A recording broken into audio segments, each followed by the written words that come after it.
Taking care of ourselves and putting ourselves first is one of the most important things we can do. If you're going to be the best mother, daughter, sister, brother, father, husband, boss, employee, whatever the case may be, you have to make sure that you're bringing your best self into that. And how do you do that? You do that by recognizing the most important things that make us who we are and make us able to function. And that starts with getting enough sleep. I think if I had to put emphasis on what's the most critical factor of our health, it definitely is getting enough sleep. And it's probably the number one area where most of us fall down. We need 7 to 8 hours sleep a night. That reduces our risk of developing metabolic diseases like high blood pressure, high cholesterol, diabetes, obesity. The other important aspects of self-care, of course, include daily physical activity, our nutrition, our cornerstones to what we are and who we are.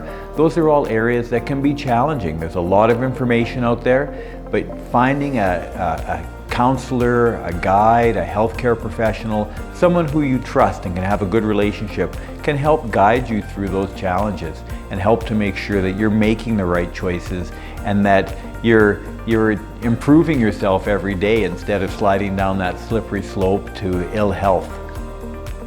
One of the challenges with a topic like self-care is it can seem so vast that it encompasses almost every aspect of our lives. I think if we break any big problem down into smaller chunks or blocks, it's easier to tackle. One thing that I think helps with self-care is being in the moment, embracing what you're doing at that moment. Too many of the times we're involved in something and we're thinking about 3 or 4 other things, and it allows us not to be our best at that moment.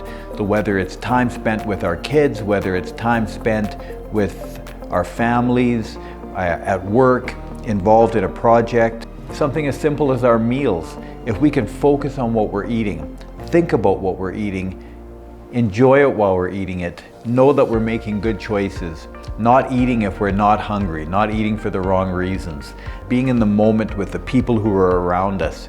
I think it'll help us to appreciate ourselves, appreciate other people. We have to prioritize and make sure that we put ourselves first. People often have excuses why they aren't practicing self-care. It's a tough time in their life. They have a lot of stress. And they're busy with the kids, they're busy with their spouse, they're busy at work. Over time, you come to realize that there's always a reason why we're not doing something. If we look at the big picture, if we look at the end goal, that can seem challenging to get there. But we really need to look at our lives day by day. It's those tiny steps. Making one change every 6 weeks. We say 6 weeks because we think things can take up to 6 weeks to become a habit. But we're not going to turn our lives around in a day or in a week or in a month or sometimes even in a year. But if we can start paying attention on a regular basis to the small things that we can change, they'll add up to big things over time. I like that cliche of 1% better every day. If we can be 1% better every day, that's a significant change over the long term. So, when the time comes that it seems like it's a challenge, it's too much of a challenge, step back, take a breath, pick something small to focus on that, get it done, check it off, count it as an accomplishment, and then move on with the other things.